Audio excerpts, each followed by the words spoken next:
आज हमारा टॉपिक है ह्यूमन आई। ह्यूमन आई इंसानी आँख, जिसकी वजह से हम देखते हैं।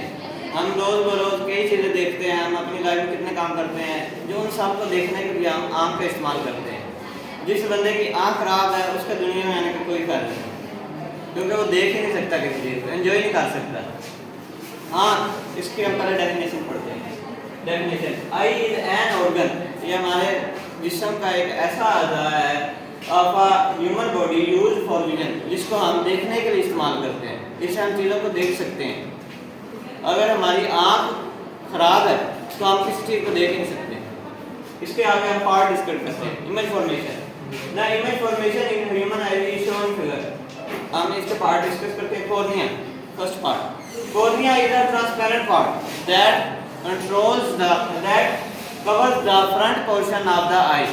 और कॉर्निया, ये जो हमारे आँख की सफेद झिल्ली होती है, इसे हम कॉर्निया कहते हैं। ये हमारे आँख का फ्रंट पोर्शन पे होता है, ये फ्रंट पोर्शन को कवर करती है, ठीक है, ये कॉर्निया है। और iris, iris is a coloured portion, ये कलर्ड पोर्शन है that controls the amount of light on retina. इसकी मदद से लाइट पास होकर रेटिना पे जाती है, जिससे आगे जाकर लेंस की मदद से इमेज बनता है। ये लाइट की अमाउंट को कंट्रोल होती है। जब हम किसी चीज़ को, मध्यम चीज़ को देखते हैं तो हमारी आँख खुद ब खुद उस पर टेंस्ड हो जाती है, जूम करती है। और जब हम किसी तेज़ लाइट चीज़ को देखते हैं तब खुद ही बंद होने लगती है। ये सब रेटिना की वजह से होता है, ये इसका फंक्शन है, ये कंट्रोल करती है लाइट को। आगे प्यूपिल, the opening of iris from centre is called प्यूपिल। जो हमारी आँख का अंदर वाला हिस्सा है, जो ये पॉइंट है, इसे हम प्यूपिल कहते हैं। ये आइरिस के अंदर मौजूद होता है। ये आइरिस की यहाँ पे जो पार्ट है, इसे हम प्यूपिल कहते हैं। इसकी मदद से लाइट दाखिल होती है। लेंस, कन्वर्जिंग लेंस, हमारी आँख में एक कन्वर्जिंग लेंस लगा होता है, यानी कन्वेक्स लेंस, जो हमारी इमेज बनाता है रेटिना पे, जिससे पैरेलल रेज लाइट की पास होती है और आगे जाकर रेटिना पे उसे इमेज बनता है। Accommodation, the variation of focal length of the eye to form a sharp image on retina is called accommodation। जब हम किसी चीज़ को, जब दूर होती है, जब हम देखते हैं तो हमारे आँख की फोकल लेंथ इंक्रीज या डिक्रीज होती है। हमारा आँख का लेंथ जो है वो फ्लेक्सिबल है। कैमरा के दूसरे ऑब्जेक्ट के केस में ऐसा नहीं है, पर हमारी आँख के केस में हमारा जो लेंस है वो फ्लेक्सिबल है, यानी हम इधर भी देख सकते हैं खड़े एक स्टिल पोजीशन पे, उधर भी देख सकते हैं, इधर भी देख सकते हैं। ये हमारे सिर्फ लेंस की फ्लेक्सिबिलिटी की वजह से। जब हम आँख से इस तरफ या उस तरफ किसी भी दूर या नज़दीक की चीज़ देखते हैं तो हमारी फोकल लेंथ चेंज होती है। Focal length directly focal length is equal to centre of curvature over two, ये फोकल लेंथ और सेंटर ऑफ कर्वेचर का रिलेशन है। जब हम किसी दूर की चीज़ को देखते हैं तो हमारा सेंटर ऑफ कर्वेचर है जो आँख का, वो थिन होता है और हमारी आँख की जो फोकल लेंथ होती है वो इंक्रीज हो जाती है।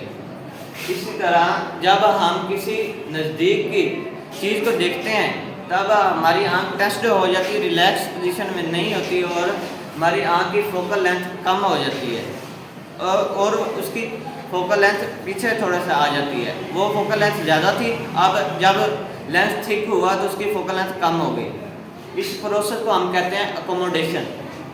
The variation of focal length of the eye to form a sharp image on retina is called accommodation. इसके ज़रिए जो इमेज बनता है वो आँख पे शार्प इमेज बनता है। आगे है ciliary muscle, it controls the curvature and thus the focal length of the eye length and allows the object the variation distance to be seen। जो सिलियरी मसल होते हैं, इनकी मदद से अकोमोडेशन होते हैं। ये हमारी आँख की फोकल लेंथ जो इंक्रीज या डिक्रीज हो जाती होती है, जो आँख की लेंस की सेंटर ऑफ कर्वेचर इंक्रीज या डिक्रीज होता है, वो इसकी वजह से ही होता है। सिलियरी मसल अगर काम करना छोड़ दें तो हमारी आँख की फोकल लेंथ इंक्रीज या डिक्रीज नहीं होगी, क्योंकि जब हम किसी चीज़ को, दूर की चीज़ को देखते हैं, हमारी आँख रिलैक्स पोजीशन में होती है, तब आँख का जो लेंस होता है वो होता है थिन, उसका थिन होता है। तो जब थिन होता है तो उसकी फोकल लेंथ ज़्यादा होती है और जब थिक होता है तो उसकी फोकल लेंथ कम होती है। जो आँख थिन और जो लेंस थिन और थिक हो रहा होता है वो सिलियरी मसल की मदद से हो रहा है। सिलियरी मसल का फंक्शन ये है कि आँख लेंस को थिन और थिक करते हैं, जिसकी मदद से फोकल लेंथ चेंज होती है। The control the centre of curvature, ये सेंटर ऑफ कर्वेचर को कंट्रोल करते हैं। अगर सेंटर ऑफ कर्वेचर बढ़ेगा तो उसकी फोकल लेंथ आल्सो कम होगी, डिक्रीज होगी। जब सेंटर ऑफ कर्वेचर शॉर्ट होगा तो उसकी फोकल लेंथ इंक्रीज होगी। वही हमने यहाँ पे लिखा है, it control the centre of curvature and thus the focal length of the eye lens and allow the object the variation distance to be seen, और ऑब्जेक्ट को अलाउ करती है वेरिएशंस के लिए, सीन करने के लिए। आगे आ जाता है find for distance objects. Distance object के लिए जो हमारा लेंस होता है रिलैक्स्ड होता है, रिलैक्स पोजीशन में हम देख सकते हैं उसे। अब हम जैसे चांद को देखते हैं तो हम उसे रिलैक्स पोजीशन में, नॉर्मल पोजीशन में देख सकते हैं, और उसमें सेंटर ऑफ कर्वेचर डिक्रीज होता है, जैसा कि हमने पीछे कहा सेंटर ऑफ कर्वेचर डिक्रीज होता है, फोकल लेंथ आल्सो इंक्रीज है, ये हमने पढ़ लिया। अब ये जब हम ऑब्जेक्ट को देखते हैं, डिस्टेंस ऑब्जेक्ट पर पड़ा है, तो हमारी आँख के जो लेंथ है वो थिन रहता है, ठीक नहीं रहता, ये थिन लेंथ है, तो इसकी फोकल लेंथ इंक्रीज होती है और यहाँ पर रेटिना में जाके इमेज बन जाता है इसका, ठीक है।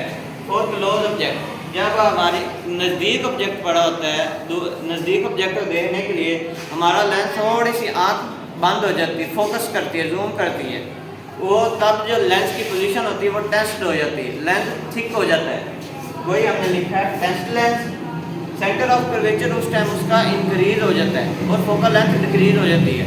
जब टेस्ट लेंस होता है तो उसका वो थिक हो जाता है और उसकी फोकल लेंथ डिक्रीज हो जाती है, कम हो जाती है। आगे नियर पॉइंट, हमारी आँख का नियर पॉइंट 25 सेंटीमीटर है। अगर हम इससे कम करेंगे यानी 23 या 22 सेंटीमीटर पे लेके आएंगे तो हमें साफ नज़र नहीं आएगा। 25 सेंटीमीटर ऐसा पॉइंट है जहाँ पे हमें साफ नज़र आता है। The near point of the I is minimum distance, ये वो मिनिमम डिस्टेंस है of an object from the I, object से लेकर आई के दरमियान, eight which it produce a sharp image on retina, जिसके जरिए शार्प इमेज बनती है रेटिना पे, ठीक है। नॉर्मल आई का नियर पॉइंट है 25 सेंटीमीटर, और जब हम 20 साल से 40 साल की उम्र में उम्र जाती है तो उसका नियर पॉइंट हो जाता है 50 सेंटीमीटर, और जब 40 से 60 पे उम्र हो जाती है तो उसका नियर पॉइंट 500 सेंटीमीटर हो जाता है। फोर पॉइंट, अब हम देखते हैं सूरज को, उसका हमें डिस्टेंस तो नहीं मालूम, इन्फिनिटी है ना एक साल का, तो उसका अब नियर पॉइंट भी नहीं हमें पता। The far point of the eye is the maximum distance of distant object from the on which fully relaxed eye focus. Far point वो डिस्टेंस है जिसमें रिलैक्स्ड आई फोकस कर सकती है, लेंस रिलैक्स्ड पोजीशन में फोकस कर सकता है, यानी हमें उसे टेस्ट नहीं करना पड़ेगा, उसको तनाव नहीं देना पड़ेगा, रिलैक्स्ड पोजीशन में भी फोकस कर सकते हैं हम इस पर। जब हम नज़दीक को देखते हैं तब हम टेस्ट करते हैं, लेकिन जब दूर को देखते हैं तब नॉर्मल पोजीशन में भी हम देख सकते हैं। यही है फार पॉइंट डिस्टेंस। अब हम चांद को देख रहे हैं, कोई भी दूरदर्श तारों को देख रहे हैं, हमें तो उसका डिस्टेंस नहीं पता है, इसलिए यहाँ पे इसका डिस्टेंस इन्फिनिटी लिखा जाएगा।